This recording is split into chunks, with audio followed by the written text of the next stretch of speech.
Hello everyone.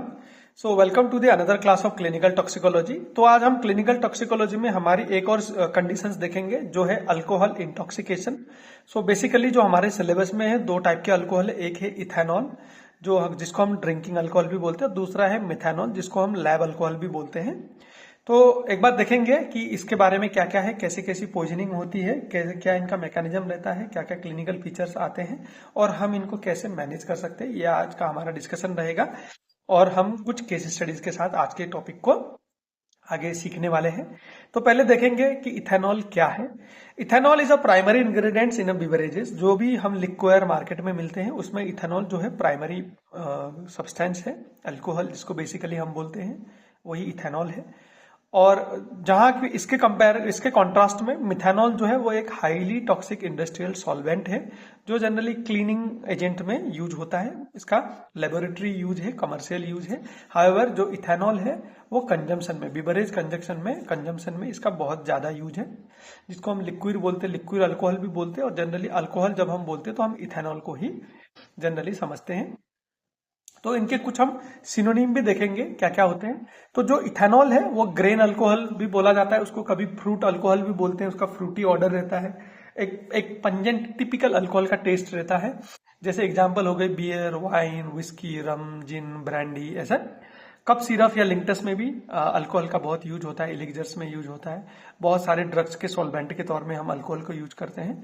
और ethanol fuel की तरह भी काम करता है। आज के डेट में तो हम इथेनॉल ब्लेंडेड पेट्रोलियम इतना सारा देख रहे हैं इंडियन मार्केट में भी, तो ये फ्यूल का भी काम करता है इथेनॉल। जबकि हम मिथेनॉल को देखेंगे तो मिथेनॉल का जो दूसरा नाम है वो है वुड अल्कोहल। ये कलरलेस होता है, पंजेंट टेस्ट होता है, कुछ इथेनॉल जैसा ही रहता है मगर थोड़ा ज्यादा पंजेंट रहता है। ये पेंट थिनर के रूप में यूज होता है। वार्निश मतलब एक कवरिंग कोट करने के लिए फ्यूल की तरह भी यूज किया जाता है। ऐसे ही एडल्ट्रेंट भी होता है, कभी कभी अल्कोहल में एडल्ट्रेशन भी हो जाता है। बेसिकली जहाँ पे क्वालिटी कंट्रोल नहीं है, टेस्टिंग नहीं है बनने के बाद क्या बना है। जैसे घर में कोई लिक्विड दारू बनाते, कहीं पे महुआ बोलते, कहीं पे कल्लू बोलते, कुछ बोलते हैं ऐसा, जो घर की देसी दारू रहती है जो बिना लेबोरेटरी स्टैंडर्ड्स के, बिना कोई टेस्ट के बनाई जा रही, उसमें इसका एडल्ट्रेशन होने का चांसेस रहता है। जबकि इथेनॉल लोग एक एक पैक, एक एक पौवा, आधा आधा बोतल, एक एक बोतल भी पी जाते हैं, फिर भी आदमी स्टेबल रहता है या फिर उसको इंटॉक्सिकेशन होता है मगर वो डेडली नहीं होता है। उसी के कॉन्ट्रास्ट में जो मिथेनॉल है वो मिथेनॉल 30 ml में ही डेडली रहता है। वो मिथेनॉल क्या रहता है, 30 ml में ही डेडली रहता है। यहाँ पे ये मिथाइल हुआ है, ये मिथेनॉल है, ये मिथेनॉल है। तो ये मिथेनॉल जो है वो 30 ml में ही डेडली रहता है। तो एक बार हम देखेंगे कि दोनों का मैकेनिज्म क्या है। दोनों का मैकेनिज्म ऑलमोस्ट सेम है मेटाबॉलिज्म होने का, मगर जो इनका जो इंटरमीडिएट कंपाउंड बनता है वो थोड़ा अलग है।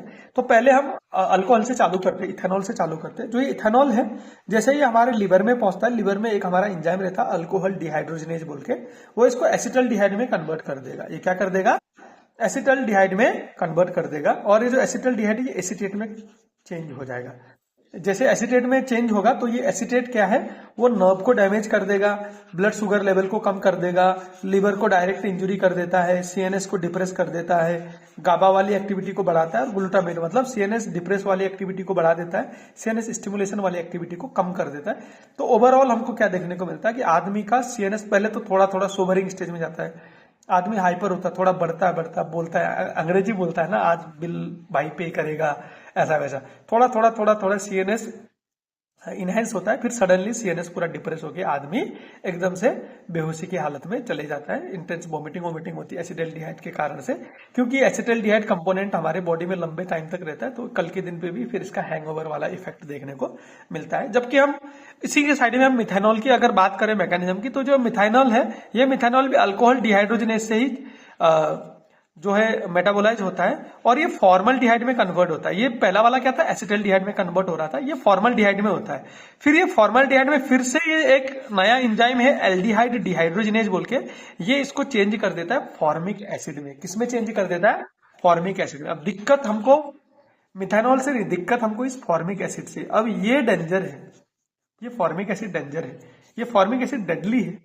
ये क्या करता है, फॉर्मिक एसिड हमारे जो सेल में ऑक्सीडेटिव फॉस्फोराइलेशन मैकेनिज्म चलता है ना, जिससे एटीपी बनती है, जिसको हम इलेक्ट्रो ट्रांसपोर्ट चेन बोलते हैं, उसको जाके हैम्पर कर देता है। सेल में जो ऑक्सीजन जा रहा है उसको कम कर देता है, सेलुलर हाइपोक्सिया, मेटाबॉलिक एसिडोसिस हो जाता है, ऑक्सीडेटिव फॉस्फोराइलेशन कंप्लीटली बंद हो जाता है, जिसकी वजह से सडनली आदमी की डेथ हो जाती है।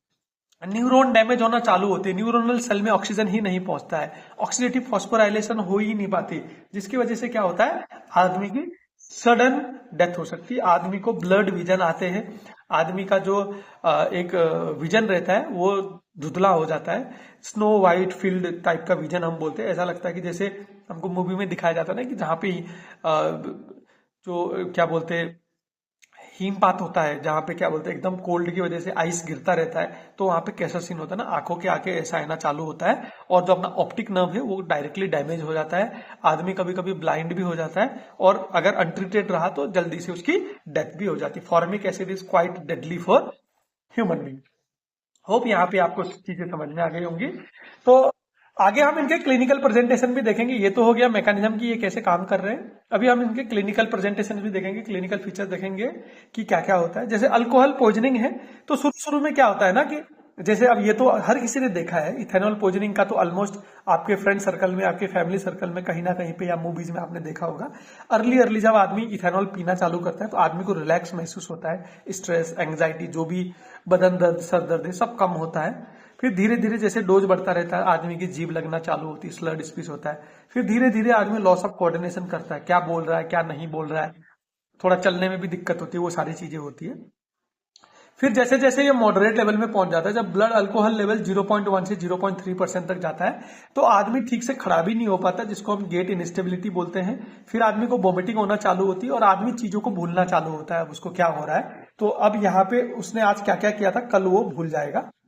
अगर ये सीवियर कंडीशन में चले गया है, मतलब जो ब्लड अल्कोहल कंसंट्रेशन है वो 0.4% से ऊपर चले गया है, तो आदमी को रेस्पिरेटरी डिप्रेशन होना चालू हो जाएगा, गहरी सी सांस लेता है, सांस लेने में दिक्कत होती है, बॉडी टेम्परेचर एकदम से ड्रॉप हो जाता है, आदमी को सीजर, कोमा होते हैं, आदमी का जो ब्लड ग्लूकोज लेवल है वो सडनली ड्रॉप हो जाता है, आदमी को चॉकिंग जैसा महसूस होता है, और कार्डियक अरेस्ट भी हो सकते हैं। ये कब होते हैं, सीवियर केस में, आदमी ने बहुत ज्यादा एक्सेस में पी लिया है, तो वहां पे ये सीवियर सिम्टम्स देखने को मिलते हैं। जबकि मिथेनॉल के क्लिनिकल फीचर्स कुछ इससे अलग होते हैं, जिसको हम देखने की कोशिश करेंगे। तो जो ये मिथेनॉल के क्लिनिकल फीचर्स है, मिथेनॉल के क्लिनिकल फीचर्स क्या है, पहले लेटेंट में तो इतना कुछ होता ही नहीं है कि 12 घंटा इसको पी लिया, 12 घंटा इसमें तो ऐसा लगता है कि कुछ हुआ भी नहीं, कुछ पिया भी नहीं। फिर जैसे ही फॉर्मिक एसिड बनता है और फॉर्मिक एसिड अपना काम चालू करता है बॉडी में, तो यहाँ पे बहुत ही इंपॉर्टेंट है ये केस स्टडी के लिए, एग्जाम पॉइंट ऑफ व्यू के लिए भी, स्नो स्टॉर्म विजन, ये बहुत जरूरी, इसको हमेशा याद रखिए। कहीं पे आपको एग्जाम में या इंटरव्यू में कहीं पे भी स्नो स्टॉर्म विजन आया, ऐसा कोई भी दूसरा पॉइजनिंग है ही नहीं, that is directly methanol. Blood vision, जिसकी वजह से अनट्रीटेड रहा तो परमानेंट ब्लाइंडनेस भी हो सकता है। मेटाबॉलिक फीचर में मेटाबॉलिक एसिडोसिस सीवियरली देखने को मिलता है। न्यूरोलॉजिकल में बेजल गैंग्लिया की डेथ होना चालू होती है, हेडेक आता है, न्यूरोनल डैमेज हो जाते हैं, आदमी कोमा में चले जाता है, और अनट्रीटेड कंडीशन में सडनली आदमी की डेथ भी हो जाती है। तो ये कुछ क्लिनिकल फीचर है मिथेनॉल के साथ। अभी इनको हम मैनेज कैसे करेंगे। अभी अल्कोहल की पॉइजनिंग हो गई है, तो हम क्या करेंगे, आदमी को स्टेबलाइज करने की कोशिश करेंगे, गट डिकंटामिनेशन करेंगे। पहले तो हमारा बॉडी नेचुरली उसको डिकंटामिनेट करने की कोशिश करता है वोमिटिंग करके, जिसके चक्कर में बहुत बार डिहाइड्रेशन भी हो जाता है। हम गैस्ट्रिक लवाज भी कर सकते हैं अगर वो इंजेक्शन के 1 घंटे के अंदर में आया है। तो हम सपोर्टिव केयर देंगे उसको, सपोर्टिव केयर में आईवी फ्लूइड, ग्लूकोज, थाइमीन, ये सब चीज देंगे। हमको थाइमीन पहले देना है, क्या करना है, थाइमीन पहले देना है, फिर ग्लूकोज देना है, या फिर दोनों को साथ साथ देना है। ग्लूकोज अलोन को नहीं देना है, इसकी वजह से बॉडी में विटामिन डिफिशियंसी हो जाएगी और न्यूरोनल डैमेज होना चालू होंगे, जिसको हम बोलते हैं वार्निकेज सिंड्रोम। अभी हम केस स्टडीज में भी इसके बारे में डिस्कस करेंगे। फिर ऑब्जर्व करना है, कुछ और भी सिम्टम्स आए तो उसको ट्रीट करना है, नहीं आए तो नहीं करना है। तो फॉमेपिजोल है वो यहाँ पे यूज नहीं होता, कहाँ पे, अल्कोहल पॉइजनिंग में, क्योंकि इसमें फॉर्मिक एसिड है ही नहीं। जबकि मिथेनॉल में भी सारा मैनेजमेंट सेम रहता है, जबकि एंटीडोट की जब बारी आती तो हम फॉमेपिजोल यूज करते हैं। ये फॉमेपिजोल जो है ये अल्कोहल डिहाइड्रोजिनेज को ब्लॉक करता है, स्पेशली अल्डिहाइड डिहाइड्रोजिनेज को ब्लॉक करता है, जिसकी वजह से क्या होता है कि जो फॉर्मिक एसिड बन रहा है वो फॉर्मिक एसिड बनना बंद हो जाता है। या फिर हम क्या करेंगे, अगर आदमी को मिथेनॉल पॉइजनिंग हो गई है, हमारे पास फोमेपिजोल नहीं अवेलेबल है, तो हम ऐसे कंडीशन में क्या करेंगे, आदमी को एक्सेस इथेनॉल दे देंगे, क्योंकि जो ये अल्कोहल डिहाइड्रोजिनेज एंजाइम है इसकी एफिनिटी इथेनॉल के साथ ज्यादा है कंपेयर टू मिथेनॉल। तो जितनी भी हमारे अल्कोहल डिहाइड्रोजिनेज एंजाइम हो इथेनॉल के साथ बिजी हो जाएगा, तो उसको जो मिथेनॉल है उसको फॉर्मिक एसिड में कन्वर्ट करने के लिए टाइम ही नहीं बचेगा। तो ऐसी सिचुएशन में क्या होगा, ऐसे सिचुएशन में आदमी तल्ली में रहेगा, इथेनॉल पॉइजनिंग टॉक्सिसिटी के सिम्टम्स रहेंगे, जिसको हम थाइमिन और ग्लूकोज देके मेंटेन करते रहेंगे, जबकि फिर धीरे धीरे 2 दिन में 3 दिन में जो फॉर्मिक एसिड है वो धीरे धीरे हमारे बॉडी से बाहर नहीं, फॉर्मिक एसिड नहीं, जो मिथेनॉल है वो धीरे धीरे अनचेंज फॉर्म में हमारे बॉडी से बाहर निकल जाएगा। अगर सिस्टेमिक एसिडोसिस हो रही है तो हम फिजियोलॉजिकल एंटीडोट की तरह पे सोडियम बाइकार्बोनेट यूज करेंगे, और फोलेनिक एसिड अगर हमको मिलता है तो वो जो जितना भी फॉर्मिक एसिड बना हुआ है उसको धीरे धीरे करके ब्रेक डाउन करके नॉन टॉक्सिक सब्सटेंस में कन्वर्ट कर देता है। कौन सा, फोलेनिक एसिड। तो इथेनॉल में एंटीडोट नहीं है, but thymine, vitamin B1 and glucose हमको हमेशा याद रखना है। मिथेनॉल में हमारे पास कुछ एंटीडोट है, जैसे फोमेपिजोल और ethanol itself work as antidote, और एसिडोसिस के लिए हम सोडियम बाइकार्बोनेट दे रहे हैं, और फॉर्मिक एसिड को ब्रेक डाउन करने के लिए हम फोलेनिक एसिड दे रहे हैं। होप यहाँ तक चीजें आपको अगर समझ में आ गई है, तो हम इसी के साथ एक केस स्टडी भी यहाँ पे डिस्कस करने की कोशिश करेंगे। अल्कोहल पॉइजनिंग के बारे में है ये केस स्टडी। तो यहाँ पे देखेंगे केस स्टडी में कि अ 22-year-old boy appeared with vomiting, उसको वॉमिटिंग हुई, स्लर्ड स्पीच है, अटैक्सिया है, आफ्टर बिंज ड्रिंकिंग, उसने बहुत ज्यादा एक बार में पी लिया, इसको हम बोलते हैं binge drinking. Lab report identified कि वो हाइपोग्लाइसेमिक सिचुएशन में है, और बाकी सारे जो हेमाटोलॉजिकल और बायोकेमिकल टेस्ट है वो सारे नॉर्मल है।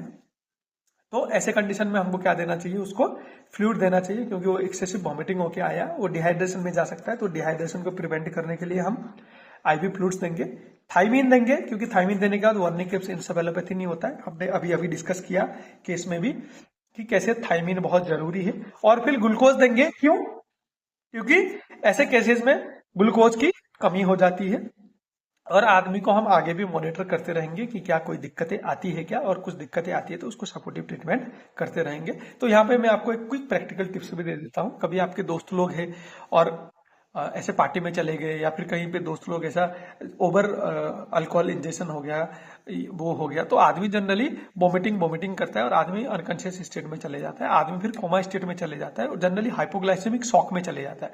तो ऐसे में क्या करने का, एक थाइमिन का इंजेक्शन देके उसको आराम से 25% या 50% डेक्सट्रोज का एक इंजेक्शन मार देने का, जिसकी वजह से क्या होता है कि जो आदमी का जो ग्लूकोज लेवल ड्रॉप होता है वो नॉर्मलाइज हो जाता है, तो जिसकी वजह से उसकी कंडीशन रिवर्स हो जाती है। और फिर दोस्तों को बोलने का, अपनिच तेरा भगवान है, अपनिच तेरा दोस्त है, राइट। तो जोक्स अपार्ट, ये सारा चीज हम कर सकते हैं, ये बहुत ही जरूरी है समझने के लिए। तो ये एक केस हो गया अल्कोहल पॉइजनिंग वाला, बहुत छोटा सा सिंपल और आसान केस है ये। फिर हम यहाँ पे एक दूसरा केस देखेंगे, ये मिथेनॉल पॉइजनिंग के ऊपर है अपना case. A 48-year-old male in a rural place, वो हॉस्पिटल में आया क्योंकि उसने इलिसिट वाला दारू पिया है, मतलब सस्ता ठेके वाला देसी दारू पिया है, जिसकी कोई लेबलिंग, कोई स्टैंडर्ड, कोई या उसका क्वालिटी कंट्रोल नहीं है। The person complained of snow field blurry vision, तो जब मैंने बोला था जहां जहां स्नो स्टॉर्म या स्नो फील्ड आई वहां वहां methanol poisoning and headache. Lab examination revealed severe metabolic disorder भी है, इसको मेटाबॉलिक एसिडोसिस हुआ है, और हाई एनायनिक गैप है, जो फिर से एसिडोसिस को ही बता रहा है। डायग्नोसिस स्नो स्टॉर्म फील्ड है, कोई दूसरा ओपिनियन ही नहीं लेना है, ये मिथेनॉल पॉइजनिंग है। क्या हम डिकॉन्टामिनेट कर सकते हैं? जनरली हम डिकॉन्टामिनेट नहीं करेंगे, क्योंकि ये रेडिली अब्जॉर्ब हो जाता है, लिक्विड में आता है तो रेडिली अब्जॉर्ब हो जाता है। एसिडोसिस का मैनेजमेंट करेंगे हम, सोडियम बाइकार्बोनेट देंगे, यहाँ पे हम सोडियम बाइकार्बोनेट देंगे। एनायनिक गैप भी ये टेक केयर कर लेगा सोडियम बाइकार्बोनेट। तो जो उसके एंटीडोट है अवेलेबिलिटी में होगी, अगर रूरल इंडिया में अवेलेबल है तो हम फोमेपिजोल देंगे, नहीं है तो हम अल्कोहल इंटॉक्सिकेट कर देंगे उसको, और फोलिनिक एसिड है तो फिर धीरे धीरे फोलिनिक एसिड देते रहेंगे। सीवियर केस है, हीमोडायलिसिस यूजफुल होता है मिथेनॉल पॉइजनिंग में, मगर दिक्कत क्या है कि रूरल सेटअप की हम बात कर रहे हैं, तो हीमोडायलिसिस की फैसिलिटी होती है तो हम यूज कर सकते हैं, नहीं है तो इट डिपेंड्स, राइट। तो यहाँ पे इस केस में हमको क्या समझना है कि जो स्नो फील्ड ब्लड विजन आता है वो क्या होता है, वो मिथेनॉल पॉइजनिंग होता है। होप ये चीजें आपको समझ में आ गई होंगी। और जो आज का हमारा क्लास था वो था इथेनॉल पॉइजनिंग के ऊपर में। हम एक बार फिर इसको रिवाइज करेंगे और आज का क्लास खत्म करेंगे। मैंने बोला ये ड्रिंकिंग अल्कोहल जनरली जो लोग बिवरेज में यूज करते हैं, और ये लेबोरेटरी केमिकल वाला। तो काम कैसा है कि ये एसिटेट बनाता है जो धीरे धीरे over the decades of time liver को इंजूर करता है, मगर एक्यूट में एकदम एक्सेस हो तो हाइपोग्लाइसेमिया करके न्यूरॉन को डैमेज कर सकता है। जबकि जो मिथेनॉल है वो फॉर्मिक एसिड बनाता है, जो फॉर्मिक एसिड डेडली है न्यूरॉन्स के लिए और बाकी बॉडी सेल्स के लिए। फिर जो इसके क्लिनिकल फीचर्स है अल्कोहल के, हम सबको मालूम है, पहले धीरे धीरे मूड को एलिवेट करता है, फिर slurred speech, loss of coordination, gait instability, vomiting, amnesia, और धीरे धीरे आदमी सीएनएस डिप्रेशन में चले जाता है। जबकि मिथेनॉल सीधा सीधा लेटेंट फेज के बाद में सीधा सीधा अपना टॉक्सिक इफेक्ट दिखाना चालू करता है, blurred vision, neuronal damage, permanent blindness, metabolic acidosis, and फिर ये सारे बड़े बड़े सिम्टम्स लाइक बेजल गैंग्लिया का नेक्रोसिस हो जाना, headache, neuronal damage, coma, death, ये सारी चीजें। मैनेजमेंट में अल्कोहल का हमारे पास कोई एंटीडोट नहीं है, मगर हम थाइमिन, विटामिन B1 और ग्लूकोज दे रहे हैं तो चीजें रिवर्स हो जाती है फ्लूइड रिप्लेस करने के बाद में। जबकि मिथेनॉल में हमारे पास एंटीडोट है फोमेपिजोल, और इथेनॉल भी हम एंटीडोट की तरह यूज कर सकते हैं। सिस्टेमिक एसिडोसिस है तो उसको सोडियम बाइकार्बोनेट देके नॉर्मलाइज करेंगे। तो ऐसे हम चीजों को मैनेज कर सकते हैं। और फॉर्मिक एसिड बना हुआ है तो उसको धीरे धीरे थोड़ा थोड़ा करके ब्रेक डाउन करने के लिए हम कॉलिनिक एसिड भी यूज कर सकते हैं। Having said that, thank you for again attentively listening today's interesting session। तो हम कल एक नया डिजीज कंडीशन लेके फिर से आते हैं, तब तक के लिए थैंक यू।